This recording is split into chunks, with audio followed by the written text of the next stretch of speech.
Hey there folks, welcome to Spectrum Pulse. We talk about music, movies, art, and culture.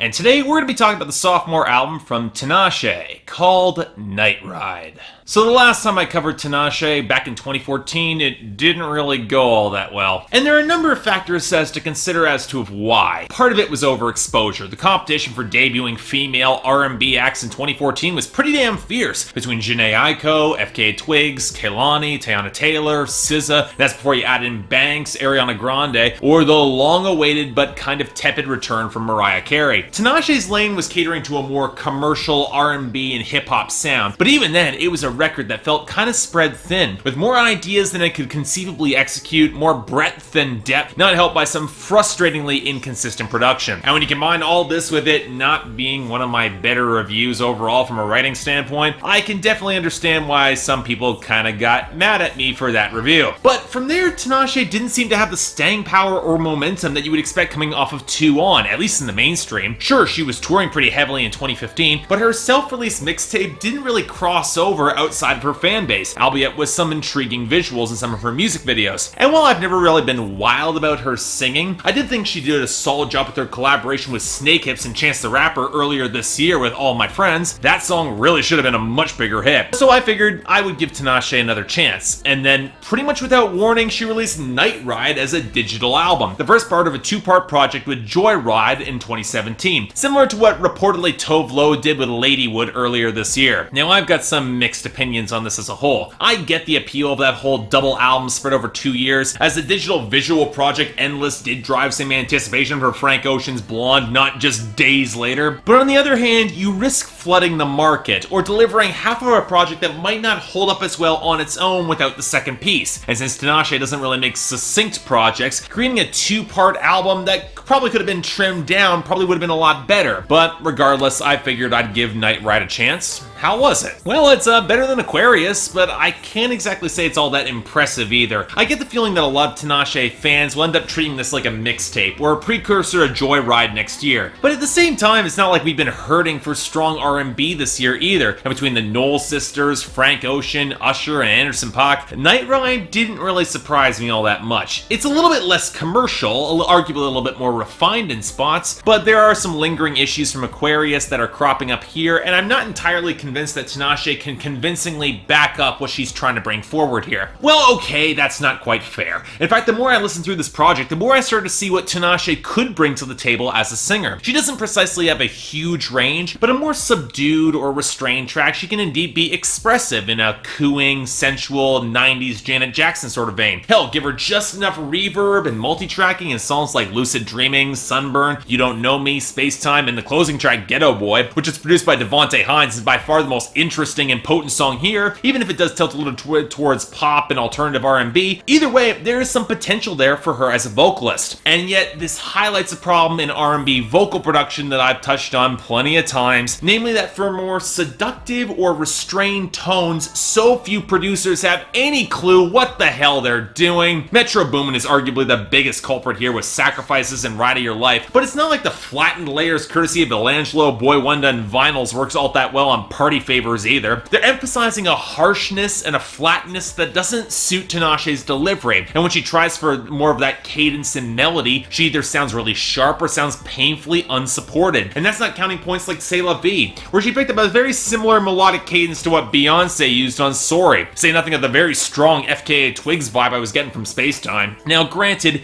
if we're going to be talking about instrumentation and production issues, they're all over this album, not just in the wild shifts in quality from song to song, but also how, again, those sort of discordant layers and tones don't really fit with Tinashe's vocals or content. And what's frustrating is that the discordance isn't coming from distortion, but some of her melodic choices. It's not even darker minor chords, but dissonant or diminished chords that don't really resolve themselves into major lines, which can leave the marked sharper beats and can mean some of these tracks feel a little stilted or awkward. Take Sacrifices. The swampy bass, the sharp crack, the hi-hats. Thank God the faded backing vocals managed to blur over this hollowed, muffled, but discordant melody line, even if the production does feel a lot cheaper than it really should. Similar case for Company, with the blocky gurgle of synth and chiptune accents around the melody, and how flat those vocal layers feel. It it sounds really slapdash. At least the Soul Glitch, it tries to have a little bit more hollow depth with the murky rattle in the back, but then you get the vocal melody where she's slurring all over these tones, and it does not flatter her at all. But you know what? After a few songs of quality, we slip back towards more blatantly atonal melodies, like on Ride of Your Life, against that drippy high synth that somehow piles in even worse melodic layers that don't flatter the main vocal melody. That's where we get Party Favors, with the flat tones, the inert main hook, and production that sounds like a Britney Spears song circa 2004. And what's exasperating is that there are examples on this album of instrumentation and production coming through and actually working. The liquid, bassy snippets of Lucid Dreaming, the blurry melancholy of Sunburn, the wobbling bass accenting the glittering depth of Spacetime, the prominent piano playing off the sharper beat and snap of Touch Pass. Hell, Tinashe even managed to make the gimmick of reversed vocals work way better than I expected on You Don't Know Me. Within the thematic idea of the song, especially as the mix gives her some room to breathe, it's actually a track that kind of grew on me. Of course, the best case, yet again, courtesy of production from Devontae Hines, is Ghetto Boy, with the blurred over keys, the deeper echo of the beat, and an actual guitar surging through that outro that could have been welcome anywhere else on this album. I'm a little bit surprised she didn't pull in Hines for more production work here. They clearly get along. But let's get real. Many of these same problems were evident on Aquarius, so what would make Nightride better? Well, put aside that we've got no god-awful guest verses to deal with, in fact we got no guest verses at all to cut out the Young Thug verse, I'd argue the lyrics take some steps actually in the right direction, at least in terms of defining Tinashe as a unique performer within R&B. Sensual without being hypersexualized, confident and comfortable moving through guys with a modern approach to hookups that shows she isn't incredibly focused on a relationship at this stage of her life. She just wants something that's intimate and close for a little bit and then just move on. I'm not gonna say we get a huge amount of sophistication here. Her string of love songs, sex songs, party tracks, breakup songs, they don't really stray outside of conventional territory, but there are some details I kind of appreciated. Songs like C'est La Vie and High Speed Chase might want this guy to stick around, but it never feels desperate. She's just looking to share the moment before she herself has to leave,